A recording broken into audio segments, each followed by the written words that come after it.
Hello, everyone. Welcome back to the Trading Room. I'm Shane Vernier, and this is the week ahead. Today, we're going to talk about Venezuela. We're going to talk about, well, not so much about Venezuela. We're going to talk Iran protests. We're going to talk Jay Powell made an unprecedented statement from a Federal Reserve chairman. He has been indicted. They've sent down federal indictments down to the Reserve. A lot of it has to do with those cost overruns on the remodel on the Fed headquarters there, the Fed HQ in Washington, D.C. And I tell you what, this is something. This engagement was something. I'm going to go ahead and we're going to cover it. I'm going to hit the high points. We're going to take a look at some of the indictments that have been handed down. And is Jay Powell guilty?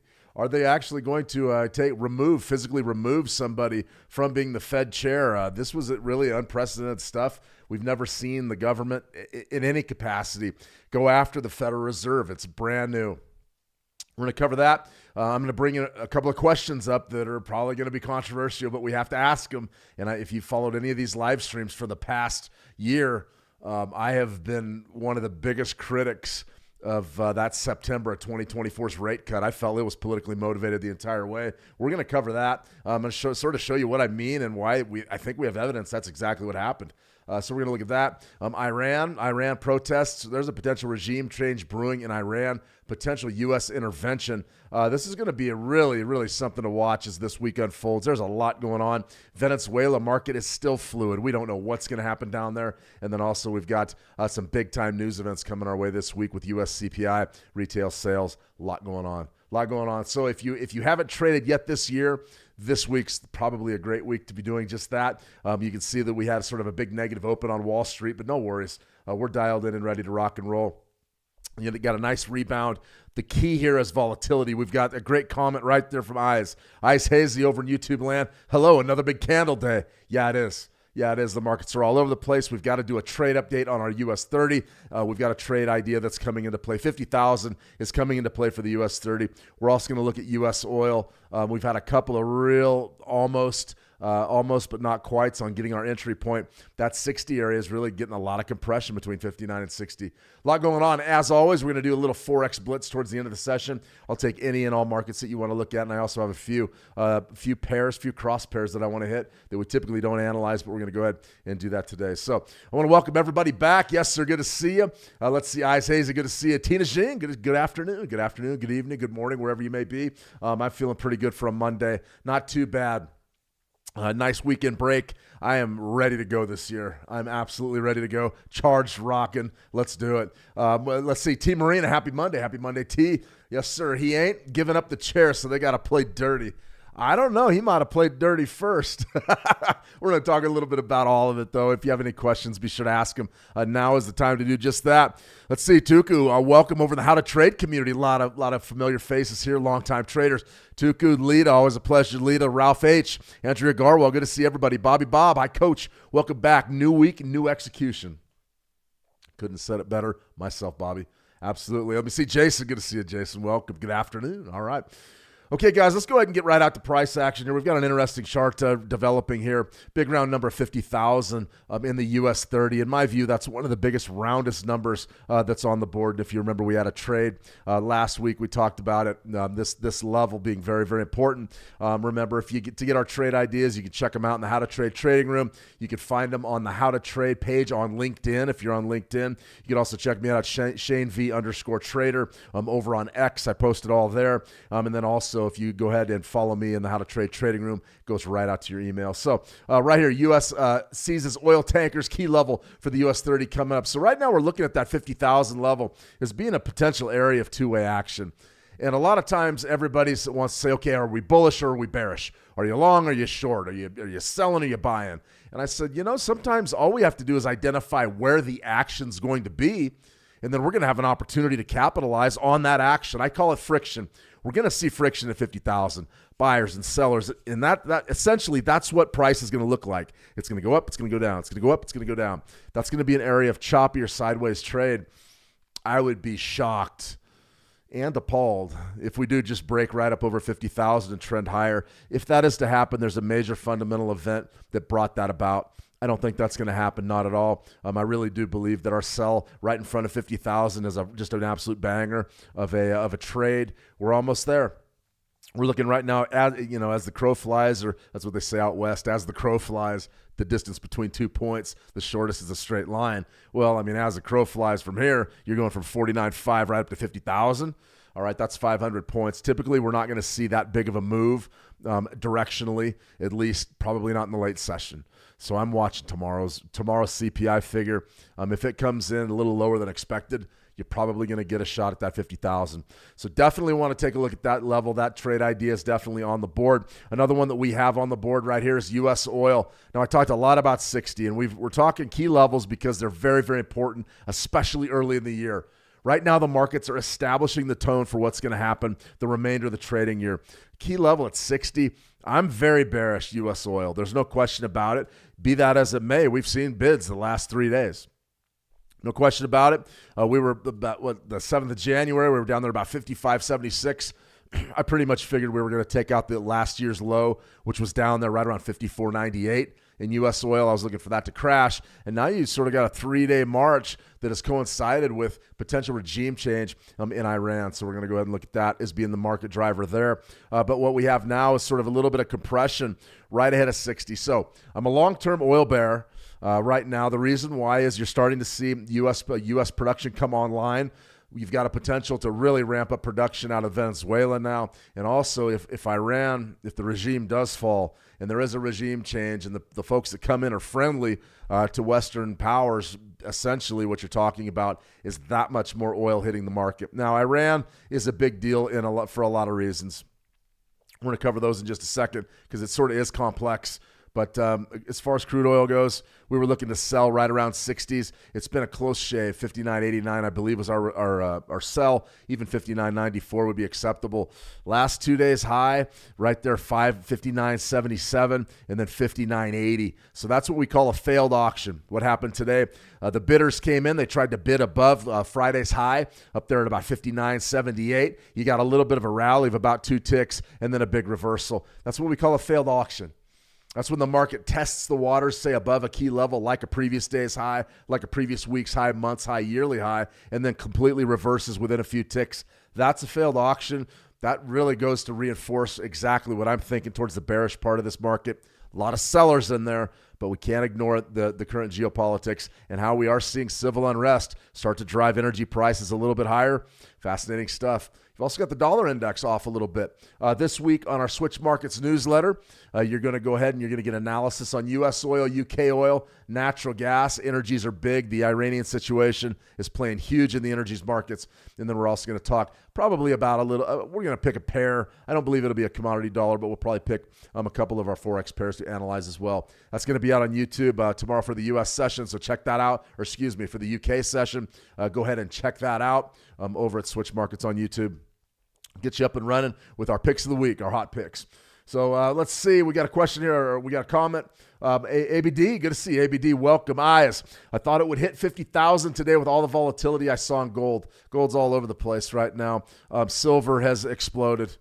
I mean, silver's absolutely exploded. I think that, you know what, probably instead of a Forex pair this week, we're going to cover gold and silver in that video because it's just too much. It's too big to really ignore. Metals are going to the moon. Metals are going to the moon. We're going to talk about why here in just a second. All right, remember, if you want to trade anything that we talk about today, maybe get in on some of the market analysis or ask some questions on positions you have open. If you have them open at Switch Markets, that's a good thing. Zero commission account, 1,000 to 1 leverage. You're looking at $0 deposit withdrawal fees and a $50 minimum deposit. So whether you're a large trader, an institutional trader, or just a small retail trader, Switch really has everything that you need to get started. So we've got sort of a lot going on today. This was the big story. This was probably, I put Iran number 1. This was definitely a number 2, and this was a complete surprise to the markets. Federal prosecutors open investigation into Fed Chair Jay Powell. We haven't never seen anything like it. Never seen anything like it. There is an investigation into the Fed chair, and here's how this breaks down. We talked a lot about this last summer when Trump went to the job site and walked through it, and we talked about the cost overruns and what exactly the federal government was likely to do in response. Fed Chair Powell says he's under criminal investigation and won't bow to Trump intimidation. Chair Powell is under criminal investigation related to a $2.5 billion renovation of the central bank's headquarters. Now, here's where it gets interesting. The way that Powell has responded to being under investigation is unprecedented. Now, people, if you're a powerful person, you're a public person, if you're a big, business person of any real magnitude, you've probably been under investigation by somebody at some point. That seems to be the way of it here in the United States. I mean, they investigate everybody for everything. This is interesting, though. This came down from the DOJ, and you did get the indictment. You're under investigation, and the indictments are pending. So what all that means is there's going to be an inquiry. It doesn't mean that Jay Powell's going to jail. It doesn't mean that anybody's going to jail, but there's going to be an official inquiry. The reason why is they got $2.5 billion renovation on a single building that, quite frankly, just isn't that big. It's not that impressive. I mean, for reference, if you're an NFL fan, the Kansas City Chiefs just moved their stadium from Arrowhead Stadium in Kansas City into Kansas. All right, further in Kansas City's in Missouri, but they moved this thing into Kansas in a new location. The proposed stadium, a giant stadium, the ticket's only $3 billion. We're talking about one office building that they've renovated for $2.5 billion, and they're running about 5 or 10 years late on it. They know damn good and well there's fraud there. The question is what does Jay Powell have to do with it? He did inherit the project. What does he have to do with it? Well, they're going to find out. But the way Powell responded was interesting. Now, here was a speech that he gave. He gave this official address last night, and it was really unbelievable. No one's seen anything like it. It was an emergency sort of an announcement. And what he said was the Department of Justice served the Federal Reserve with grand jury subpoenas. Holy cow, that means you're having a trial. Threatening a criminal indictment related to my testimony before the Senate Banking Committee last June. So what that means is the testimony that he gave in front of the committee, that biannual Fed update that we cover every year, in that he stated that certain things weren't being done on the Fed renovation that were being done. They're probably not going to be able to prove any fraud or anything like that, even though most people pretty much believe it's a fraud. $2.5 billion for one office building? Come on. They have him. They have him on perjury charges because he answered a couple questions that they have on tape. They know they were false. They talked about gardens on the roof. They also talked about other luxurious items inside of that building. They've got him. So perjury charges probably coming. Now, I have deep respect for the rule of law and accountability in our democracy. No one, not the Fed, shares above the law. But this unprecedented action should be seen in the broader context of the administration's threats and ongoing pressure. So what does all this mean? It means they're trying to get him to step down right now. I mean, that's the idea. The new threat is not about my testimony last June or the renovation of the Fed buildings. It's not about Congress's oversight role. The Fed, through testimony and other public disclosures, made every effort to keep Congress informed. Those are pretext. The threat of criminal charges is a consequence of the Federal Reserve setting interest rates based on our best assessment of what will serve the public rather than following the preferences of the president. Let's read between the lines. Basically, he says the charges are because we decided to keep rates higher longer, and the administration doesn't like that, so they're going to charge us with something and try to knock us out of the box. He also goes on to say that nothing they do is political. Where is it at? I've served under the Federal Reserve under 4 administrations, Republicans and Democrats. In every case, I've carried out my duties without political fear or favor, focused solely on the mandate of price stability and maximum employment. Public service sometimes requires standing firm in the face of threats. I will continue to do the job the Senate confirmed me to do with the integrity and a commitment to serving the American people. Okay, so he's going to stay there until they force him out. And listen, they could easily, if these charges are brought, the Senate can have a vote of no confidence and they can just get rid of Powell that way, or he could step down. This is a fluid situation. Look for a change in the garb there relatively soon. Now, here's the problem with the political end of it. Here's the problem. Right here, you've got what? Trading economics? No, we don't want that. We want this right here. This is the key to this whole argument. Interest rates. When did you move them and why? This is the problem.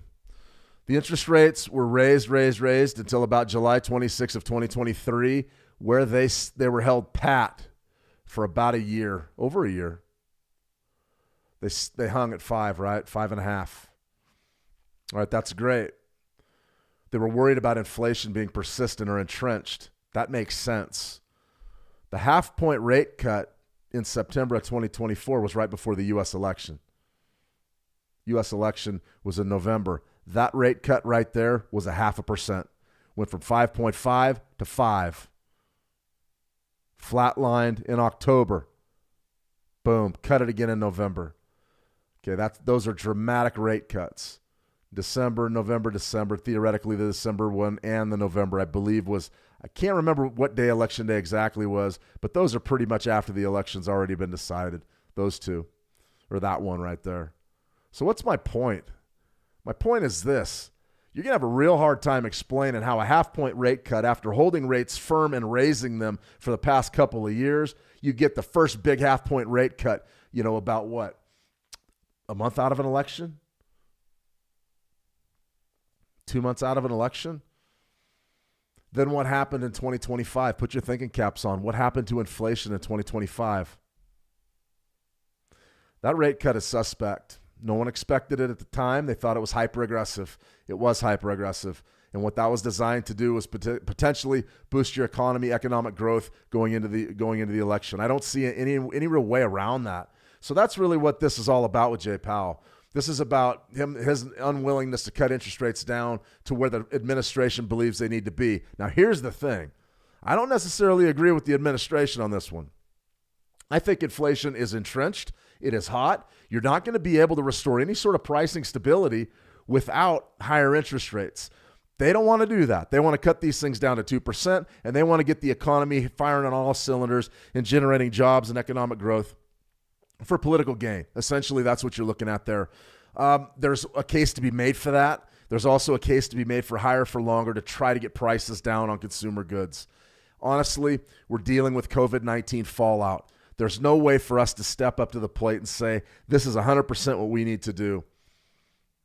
When we went unlimited quantitative easing during COVID, it completely disrupted the financial system globally. It had never been done before, really, since back in the 2008 to 2012 crisis, and even that was on a limited basis. This was unlimited quantitative easing. Pump the system full of as much money as they can, and you're still dealing with the fallout. So when we saw that half-point rate cut, before the election, it was suspect because everybody knew that inflation was still high, and that was proven to be the case in 2025, where the inflation curve on CPI looked like that. So when Powell says that he's not a political animal, that's not 100% true. It just isn't, and I think we all know that. I know that for a fact. The charts show it.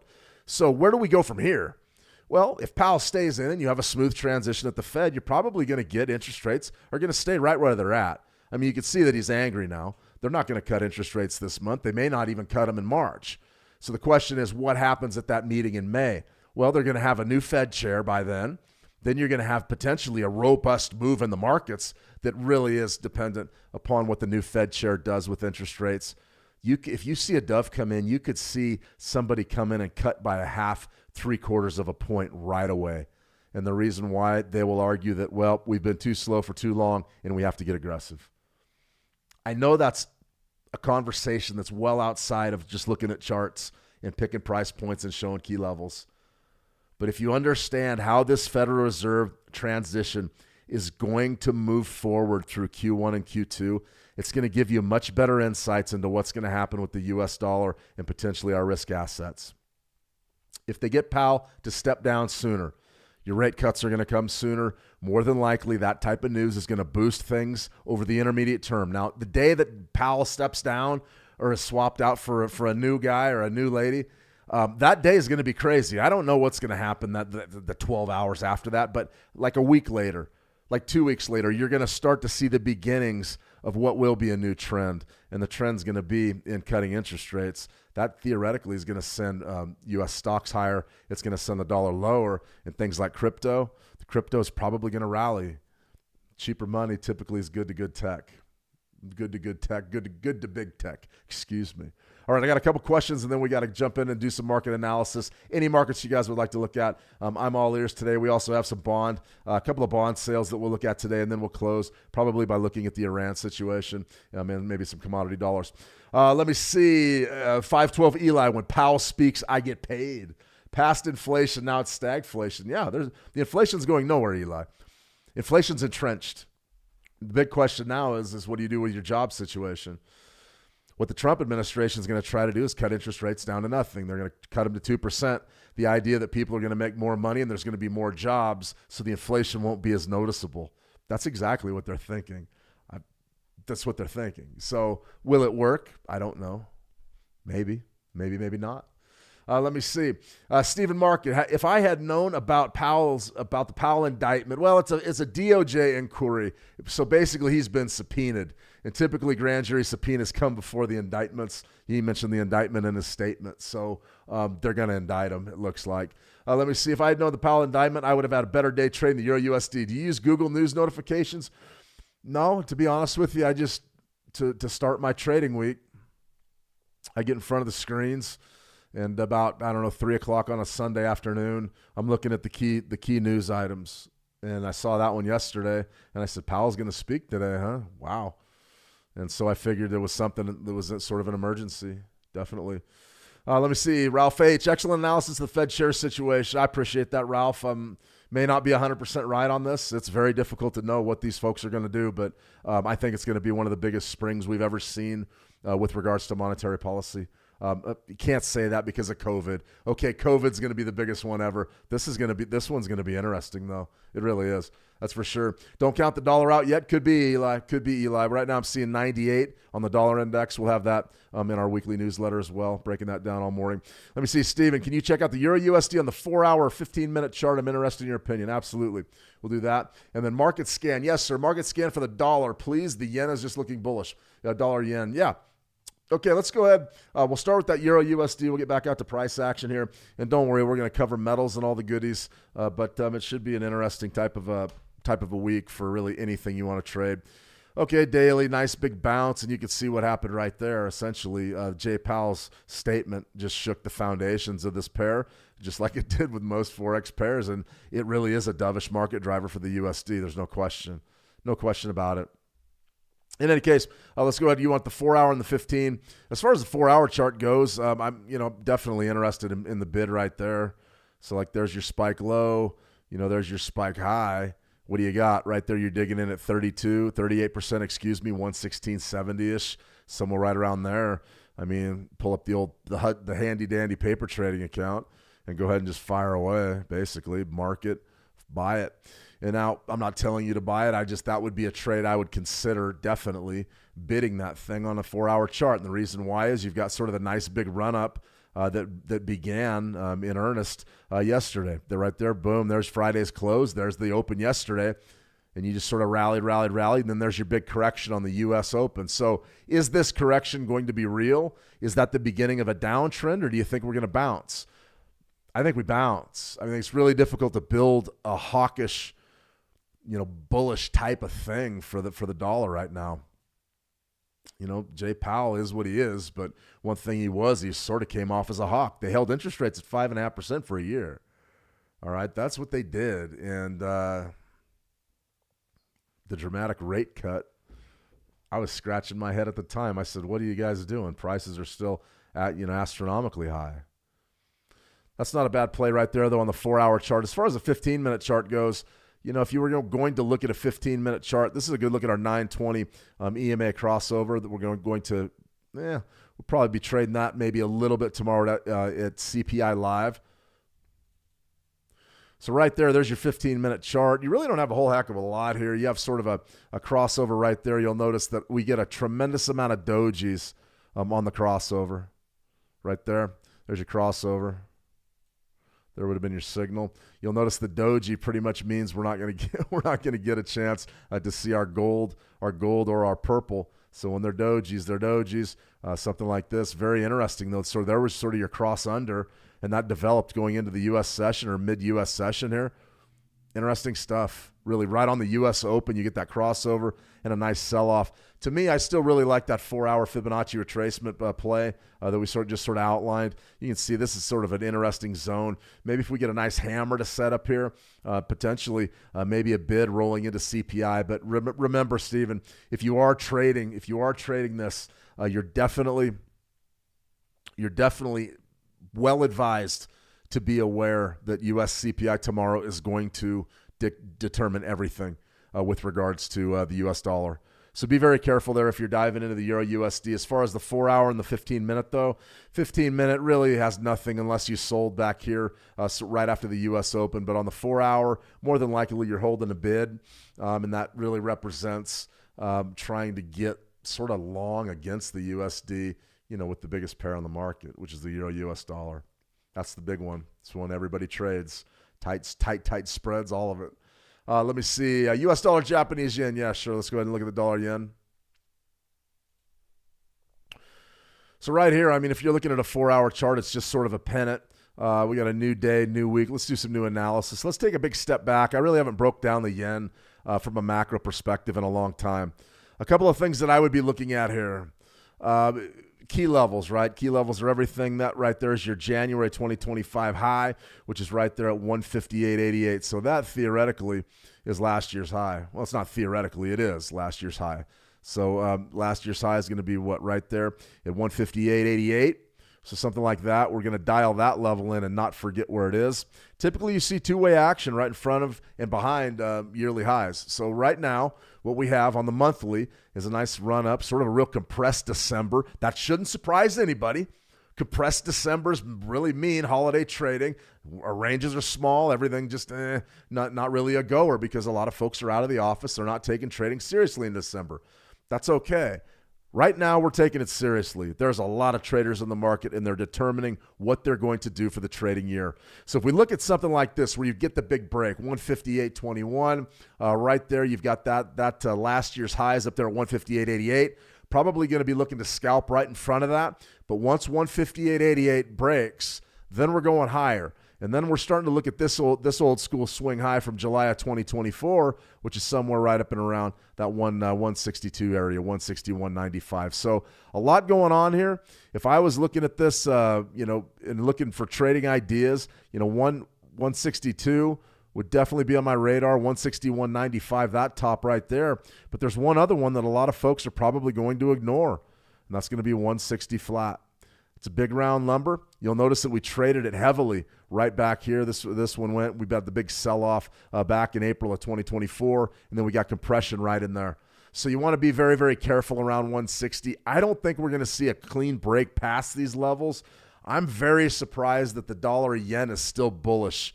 In my opinion, I think it's going to set us up for maybe the short of all shorts a little bit later this year. You're going to have a dovish Fed. I'll be willing to bet on that. They're willing to launch probes into Federal Reserve chairman. That's never happened. Politicians, people in the DOJ, the Fed has always been hands off because essentially they run the world with printing unlimited money. That's what they do. So you want to be on the right side of the Fed, and it's clear that the administration doesn't care. They're going to promote their agenda, and that's the way it's going to be. And that might be for the right or wrong. I'm not going to sit here and stump for anybody. What we do know is that consumer prices are very high. The home market here in the United States is out of control. We know that those two things are directly correlated to Fed intervention. That's all we know. Take that for what it's worth. Right there, the interesting zone. As far as what I would be doing right now at the dollar yen, it's fairly clear cut in my eyes. It's going to be just pullback buys. The analysis oftentimes can get very boring. Shane, you do the same analysis. I go, yeah, we do it because we're confident in it. Pull back right down there to 157.50, it looks like, 157.51, and then we moved higher by 58. So that trade's already over. I would be looking to grab pullbacks wherever I could. Somewhere down around 157.50 is probably pretty good, but it looks to me like we're going to drive higher. And if that is the case, then be very careful up there at last year's high, 2025's high. Be very, very careful up there. That could definitely be an area of two-way action where you may be able to scalp to the short side. Pretty good stuff, though. I like the idea. I love the pair. The pair is a great pair. Definitely worth looking at. Okay, let's see. We got a couple other questions here on the live chat. Let me see. You're absolutely welcome, Stephen. Eli. Hope that helps. Yes, sir. Let's see. 512 Eli. It didn't work cutting by interest rates by 0.5. Why would it work cutting close to zero? Why would it work cutting close to zero? I don't follow. You mean cutting interest rates to 0%? But yeah, I don't condone that. That's what they did during COVID. That's anytime there's a big panic or there's any sort of crisis, they cut it down to zero. They cut it down to zero because that's honestly, that is the last lever that they pull. They go, okay, if all else fails, cut interest rates to zero and we'll flood the system with money. See the Bank of Japan. What the Bank of Japan decided that they were going to do back beginning in about, 2002 after the big tech crash. I was just getting out of college and the tech crash came back in 2000. I was actually, yeah, that's a long story. But I was there. I saw the tech crash. I actually spent a little time in the Bay Area at that point. And people, they called them the dot-commers. They all made millions and millions of dollars with these great jobs and all this profit sharing and things in the late 90s. And when that tech bubble crashed, they went from being millionaires to homeless overnight. Not quite that dramatic, but they went to selling everything they had and going back to work. So interesting stuff there. That's when Japan decided to shift gears into that real low interest rate environment. Successful trading is boring. It absolutely is. Okay, let's take a look at metals. Here's a good look at your gold and silver. Now, you'll notice that we've got these side-by-side on your MT5 platform. Gold is rocking and rolling up big. Silver is rocking and rolling up big. Silver is the one that everybody's watching right now. Now, gold's made new all-time highs. Silver's made new all-time highs. Silver's just printing. I mean, if you're long the silver market or you were long from last October, I mean, you're literally printing money at this point. 85 is beautiful. I don't see any way that we don't go to 100. I really don't. So we're going to let these markets settle out. I'm going to put some analysis in the hot picks video that's hit switch markets for that UK session. So we'll do some analytics on gold and silver just because they're all over the place and they're definitely trending higher. As far as what could we really say about each of them on a day trading perspective, I mean, it's relatively simple and straightforward. I mean, you're looking to bid. There's no question about it. You're looking to bid, bid, bid. So there's your 30-minute chart right in here. Sort of the pre-market, there was the big runner. You'll notice right here to open. This is pretty much when Jay Powell was speaking, somewhere right in there. Then you got sort of compression. Then the U.S. session comes online right about 9 a.m. Eastern there for gold. You can see the big move. And now we're just sort of chopping sideways. So if you wanted to bid this thing, I probably wouldn't be using a 30-minute chart. I would step back to my daily and I'd say, okay, what can I get done on the daily? Spike low, spike high, something like that. Pullback zone right around 45.50-ish, 45.46. Pretty solid. It's very difficult to argue with going long metals. You just want to wait for a pullback and be smart about what you're doing. You don't necessarily want to buy 46s now because you could go for a big ride, and typically that's how retail traders get burned. They just time the market wrong. I mean, we all can pretty much see the long side is the right side. The question is how do we get into this thing? Well, we wait for a pullback. You can almost never go wrong waiting. It's just the hardest thing in the world to do. The old Tom Petty song, "Waiting's the hardest part." If you guys know who Tom Petty is. This right here. I mean, when we sit around and we talk about chart patterns, we talk about technical analysis, we talk about all these different things. That's a cup with a handle. There's your handle. We talked about this, and then there's your break. I mean, that is a cup with a handle. Now, is my drawing very good? No, not really. I mean, we could do all sorts of things, flatten it out, try to make the cup look a little better. Our long-term level, though, our long-term Fibonacci was right down here. We couldn't challenge that 38% right down at 69.50. Compression. There's your rally. Compression, break. So think about a cup with a handle. What happens with a cup with a handle? You have an initial high, boom. You have a pullback and sort of a trough, number 2. Second high, number 3. Area of compression after the second high, and then this thing just breaks high. So we look at a cup with a handle. The bullish confirmation was a beautiful thing for me. That looks like a weekly or a monthly Fibonacci that we have. I think it's a weekly. We stayed above 38%, and we just broke high. So right now, I mean, it's sort of all done. The cup with handle, fantastic. One of the best I've seen in a while right there. Boom, boom. What would you do now? Bid it. You want to bid, just like the gold chart. 3-day range, sort of a spike low, almost a little hammer there, really. Then there's your break. Pull back right on 81.50. hard to argue with pullbacks right now. Now, remember, CPI is the big deal. That's the one that's going to be dealing out the volatility tomorrow, so be very careful. Let me see. Let's see. Sounds scary. Eli, I've heard stories of people jumping off buildings after stocks crashed in the 30s. Yeah, it was 1929, and they were jumping out. I won't share the names involved in the story. One of the folks that I traded with when I first came into the market ran a very successful trading firm, futures trading, back in the old pit days. And it was a sort of a family affair, him and his brother. And the losses when the markets transitioned from the pit to the screen, a lot of the pit traders lost everything. And some of the losses got way too much to where he knew people in the industry that were very close to him that actually did take their own lives just because it was too much to bear. They couldn't move forward without, not necessarily the money, but after losing the money. There's something about losing the money that I guess we could address right now. When you lose large sums of money, and, I sort of knock on wood, I've never lost a huge sum of money, and a lot of that's because I don't risk it. So that's one of the things. And I'm talking about life-changing money. I'm talking about going into the market with, $500,000 to your name and going into the market with $300,000 and maybe flushing 300 and then losing the rest of it too. The pressure of that is immense. There's feelings of, remorse, regret. There's feelings of shame. How could you do it? How could you let it happen? Also, these folks, they have families. They have wives and children or husbands and children, whatever. And that kind of pressure, when you're playing at that level, does incredible things to your psyche. The cortisol, the stress, the emotion takes over, and it starts dictating everything about your experience on this planet. If you've ever taken a big loss, it's tough. A financial loss can be as devastating as a personal loss.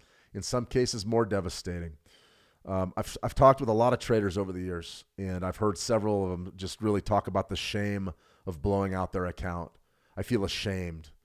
I'm embarrassed. They feel embarrassed. How did you lose that? How did you do that? Well, we're traders, and we take risks. That's why you put the money in your account that you can lose. And if, in fact, it doesn't go your way and you lose it, okay, learn from your losses. Get as much out of that money as you can. Come back ready to go in the future. But you never, ever put all of your money, in the market on one trade or on a series of trades, because it can really take it all from you. That's one thing I've never done. I've avoided that. I have never gone all in on the markets. I've always left myself an out. I always leave myself a buffer in my personal life, and honestly, my trading accounts and my risk capital money, there's always a buffer there. There's always a buffer, because there's no way that I'm going to sit around and let these screens and this money and this lifestyle put me on a window ledge. It ain't going to happen. Now, there's a lot of reasons why people end up on window ledges. There really is. But there's no way that I'm going to let this screen and the loss or gain of money, there's no way they're putting me on a window ledge. No way. And that should be all of your views. It is just money. Man made the money. Money never made the man. Woman made the money. Money never made the woman. It's just money. It's your profession. Take it seriously, but it's just money. And that's not what you guys want to hear, because, money's everything. Money's not everything, believe me. And you just keep your feet on the ground. We don't go to rooftops after a bad trade. We sit down, we learn from it, we come back tougher tomorrow. That's got to be the name of the game. But yeah, to answer your question, they did jump out of windows in 1929. They jumped out of windows in 1985 as well. The dot-commers that lost millions right around the turn of the century, around 2000, 2001. Those folks, a lot of them took it really bad. And I've heard of people in the industry that have done it. The stories are heartbreaking and they're really terrible. Don't swim in that end of the pool. Don't bet the ranch. I hear you, yes, sir. Chances make champions. They do, Eli, but they're calculated risks. We take calculated risks. If you believe that risking a huge amount to get a huge payoff is worth it, do it. But just be prepared to live with the consequences. Just remember that. As long as you can live with it, you're not over leveraged. Don't bet the ranch. Broke is just temporary. I agree 100%. Broke is just temporary. All right, we've got a few. Let's see. We had a question here. Great Britain pound, Australian dollar.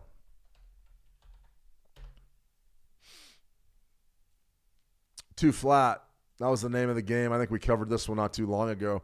But right there, so there was sort of your spike low from December. And then right there, you could see sort of that triple bottom setting up back to October. And then again in November, and then again in December. This is a daily chart. And you'll notice we sort of broke through a key level there. And now, what are you fighting with? About 2,000. So let's go ahead. We'll do some fresh analysis here. But the big thing that I would be looking at this week is that 2 level. Don't lose track of that. So what do we have here? Well, I mean, we've got a real dirty chart. That's what I would call just really choppy action for about the past 8 weeks. Lows and then highs and then lows and then highs, and it's just really difficult to trade. What you want to be aware of is your key levels, 2,000 or 2 even, is absolutely imperative. Keep a close eye on that. That's big. That's the bottom of this market. Essentially, we haven't been able to sustain action beneath that. I think once we break, or if we do break, then we'll be looking to sell because there really isn't a whole lot down there except for other key levels, which is just beautiful for us. That's our kind of trading. We'll have an opportunity potentially there to get short. Now, do you want to get short right now? Well, I mean, you've got levels. You've got different things that you can do. Spike high there to last week's low. Is it a pretty good short? Well, it's kind of already gone. 2009, whatever, 2093. You're down right around 2005, 53 there. I would say that it's very, very tight in there. I don't know that I would be too wrapped up in getting involved just yet. The key would be between 2,000 or 2 even. I keep calling it 2,000. Between 2 even and that 209 area. This zone is going to be key. Personally, I would see the real money or the real profitable trades developing when you break to the south. As soon as you break beneath that triple bottom and get established, then we can sell pullbacks from here and potentially target a real move.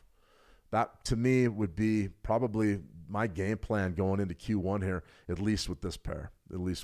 So definitely one to look at there. And always, and I mean always, keep an eye on that gold market, especially if you're trading the Aussie. Okay, we got a couple more. Is Euro CAD. Let's go ahead and look at the Euro CAD. I got some questions during the break. Private messages. If you want me to look at a market, be sure to send me one over at howtotrade.com and I'll look at it. Euro CAD's interesting, isn't it? It's just been really flat for the longest time. And there's a lot of these that have been really flat for the longest time. It's Forex trading, so we don't necessarily get paid on big moves every day. This right here, I wouldn't even really venture a Fibonacci retracement. I mean, we could, but you'll notice how much I'm blowing the chart up. That's a trick that there really isn't. We're trying to make something there that really isn't there. I like much bigger ranges to trade. Something like this, 160, 61 up to 162. It's not the biggest range in the world, but I guess we could scalp it potentially. Right there, the 13-period EMA is at 161.75-ish. Pretty good stuff. 161.64. So, if you were looking at maybe downside support, it's pretty good right in that zone. 161.65 to 161.75. Pretty darn good downside support there. I think you might have an opportunity. Now, we sort of already bounced off of that zone, but maybe if we test it again, that could be a real formidable area as we roll deeper into the trading week. So if you're holding longs, you're probably in the right camp. Just be ready. Just brace yourselves. Euro CAD, keep one eye on the oil market. The oil, natural gas, that does drive the Canadian dollar directionally. So be careful there. All right, let's see. We got the Swiss yen, and then we'll go ahead and sign off. We got a few other news items to cover. If you have any other markets, I'm more than happy to look. This is pretty much the game. You can see we haven't looked at this pair in a long time. The Swiss yen is an interesting pair. And the reason why I say that is because it's one of those pairs that can be deemed a true, a safe haven, maybe like a safe haven swap, if you will. You've got the Swiss franc, which is a safe haven. The Japanese yen is viewed as sort of being a safe haven, not because it's strong against the other currencies, but because it is unique. Japan's economy is unique, and it gives us the ability to diversify away from the U.S. dollar in a lot of different ways. Now, the Swissy does that as well. The Swiss franc essentially is the Swiss franc. It's where you put money when you don't want it touched, and that's great. Japanese yen's a little bit different. The Japanese economy, more volatile. The Nikkei, more volatile. BOJ policy, very interesting right now. That gives us a diversification tool just because it's different than the other markets. It's different than the U.S. dollar. It's different than the Great Britain pound. So some of these, you say, Shane, how can you say the yen's a safe haven as weak as it's been? Well, it can be looked at as a safe haven because it's different. And a lot of folks were short the yen for a lot of years, and that played into their diversification strategies in their portfolios. In that way, you could say it's a safe haven. It's unique. That's what brings its appeal. Diversification reasons. That's why a lot of folks consider it a safe haven. Do I think it's a safe haven? I don't know. You could probably mix it in there with a bunch of different holdings and be okay. Playing the yen, though, anybody that's done it, they know how risky it is. Key levels 200, that's coming right up. So when we're looking at realistically this pair, I mean, what are we doing? We're going in the way back machine trying to find valuations and your key levels at 200. So the Japanese yen continues to lose market share against the majors. Interesting, since we even heard that you're going to see higher interest rates in Japan.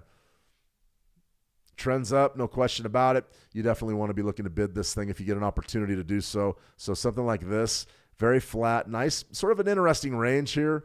Potentially the market read would be, spike low, spike high. Beautiful move, right? I mean, that's a beautiful bounce right off of that 38% level. These 38% levels are pretty tough to argue with, right? There, dial that thing in perfectly. I mean, that's a sharp trade, and 196.25. That's tough. So if you do get another shot down there, maybe. It looks to me like, though, you're going with a bullish type of a bias here. One thing that I would take away from this weekly chart, what do you got? Sort of got a bullish pennant. There. So 200 definitely is going to be on the radar for us later this week. Do we want to buy or sell right now? I'm partial to the long side of this market. So if you're looking at potentially a bid, you can look at a daily, maybe a pullback bid. 197.75s maybe, 197.66. Interesting stuff. Let's try one more thing on our 920 EMA crossover. I do want to check that out on the 920 and see what it says. All right, 15-minute chart. Too short a time frame. I'm not overly interested in that for today's intraday action. Let's look at a 4-hour. Okay, just as I suspected, you got sort of that. You had a bid signal that came across the board on Friday. Nobody knew where we were going to open those. So that's one of those you're like, can I take that? Nah, that would have been a real tough one to take. Let's go to a daily, though. Daily's interesting. We haven't had a daily crossover right there since back in August. So this has been the trend of all trends, if you got it.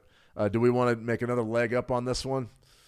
Could be a little bit tough. I would just stay with a scalping approach if you're going to take the longs, but definitely the bullish action is there, and we've come a long, long way not to test 200. I'd probably be looking at 200. All right, let's see.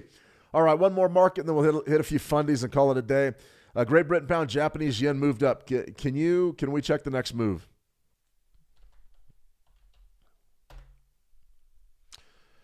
All right, daily, clearly just an absolute beautiful bid there after a failed sell. Great reversal. There's your weekly. Man, what a trade. 920 is fun to back test. You just go through and look and say, wow, you get a lot of really good moves on that. Let's look at some Fibonacci's. Okay, we're moving. We're moving higher. Your key level here is going to be 215, essentially. What'd you have right here? 210 was sort of an area of really great compression there on the weekly. You had three tight weeks and then a big break, and now we're logging. We're rolling to the top side. I'd probably be looking to get to the top side of this one as well. I mean, bullish bias is definitely warranted, and you'll notice that these yen pairs, the technicals are all sort of the same. You had really that spike, that hammer low that developed back on the 8th of January, which would have been last Thursday. And you're sort of rolling higher since then, really a big-time two-session gain of almost 1%, and then you've got 212 even. That would be a really tough trade to pass on. Right around 212. Now, you're trading 212.85 right now, 212.82, so you're going to have to get a pretty good pullback there to even get involved. But that's not a bad trade. It's not a bad one just to wait on if it comes your way this week. More than likely, you're going to push a little bit higher before we get the reversal. Something like that, though, could be very good, say, on a 4-hour. Let's take a look at a 4-hour. Essentially, that's what you're looking at here on a 4-hour, and it's going to be a little bit different with your entries because you go to that spike low there and something like this. But this is a situation that I really like. It's just where can we get this top to set up? You'll notice our daily support's down there right around 212, somewhere in that zone. You've got 38% on the 4-hour right there at 212.08. I mean, that gives us really a high degree of confidence in this zone right in there that's going to be really valid downside support. So I'd be watching that closely. If you get an opportunity to bid down there, maybe. If you want to sell this market, I mean, do so at your own risk. Just be sure to lock in a stop loss. You don't want to just sell it and let this thing creep higher and higher and higher. It feels like a creeper. We've got 215 up there as a key level. Remember, a lot of times key levels act as magnets. We treat them as support and resistance, but a lot of times they're magnets. So be very careful here. All right, let me see. Since you have paper trading analysis, I wonder if you can show swing trading for live sessions. Interesting idea, Eli. Might take a look at some swing trades. I don't know. I mean, essentially that Euro USD trade, I don't know where price even went since we covered it. Well, we'd have to pull it up again, but that could potentially, we could play some swing trades. Maybe that's a good thing to do on Mondays. Grab a few swing trades. Not a bad idea. Let me see. Tina Shing, hey Shane, did you say gold pullback at about 45.50? Well, I mean, big picture, you can't really, in my view, you can't really go wrong looking at something like this as your daily chart. Now, whether or not we can get this 30 level to hold, Tina, is really difficult. I don't know. 45 though, probably rounding up to 50. I would be a bit more conservative with that entry. I don't think I'd be buying 45.50s, at least not right now. I would love to get a crack at, maybe 45, 47s. You probably could get away with 45.50s. You would just have to be ready to take a draw. So that would be maybe a challenge, but 4-hour chart right here on gold. I love the 4-hour chart on gold. It's solid. Gold's a 24-hour commodity. So right there, something like that. I mean, there you're at 45.64. I think that's a bit aggressive. For this early in the week. I would definitely want to hold off a little bit, especially with CPI coming our way. But 45.50-ish, probably going to be a pretty good zone to attack, 45.50 to 45.45. If you're patient, you probably get the back end of that 45.45. 47.50 sort of splits the difference of that $5 range. I like that one. Bid was 210. All right, I definitely need me a pullback on gold. Well, we'll see. We'll see what happens. All right, a couple fundamentals, guys, then we'll sign off. We've been going. Let me see. Week 1, it's not week 1, it's week 2, so you're going to have to excuse me. I missed that one on the header, but the rest of it's okay. Iran and Powell were the news of the day today. We're going to close with Iran. Tuesday, U.S. CPI. I'm going to be back for CPI live tomorrow morning, early my time. We're going to have all the coverage live. We're going to play some trades. We're going to break down the analytics and see exactly what the markets move and get you ready for that U.S. Open tomorrow. So definitely take a look at that one. U.S. CPI live, bright and early tomorrow for me, probably in the afternoon for where most of you guys are located, which is fantastic. I wish it was in the afternoon for me. Unfortunately, I'll just drink a little more coffee, right? Wednesday, U.S. PPI and retail sales. That's a big one. That's potentially another big event. PPI, big time event. Retail sales, not a bad event either. That's going to be a nice news day for us Wednesday. Thursday, we've got the Philly Fed and initial jobless claims. We're going to be doing our Switch live trading workshop on Thursday, 1 p.m. Eastern, about this time. And we're going to be talking about your orb strategy, how to trade the orb. We'll set it up. We'll probably execute a few trades. I'll probably execute a few trades that morning, and we'll monitor them and see exactly how it goes. So we already have sort of a template to work with during the session. If you have any questions about the opening range breakout strategy, bring them on Thursday. Bring them. We'll get into it, and we'll see if we can get the job done. Friday's No Donation Friday. Interesting stuff there. We're going to talk money management and really recap the week that was and what exactly we need to do to prepare to be successful as we drive, and I mean drive through Q1. All right, everybody. We got a couple of things here to cover that I didn't do a real great job on. I wanted to cover this one earlier, but that's okay. The protests in Iran are very serious. They've been going for about 3 weeks, but the last few days have been more aggressive on both sides.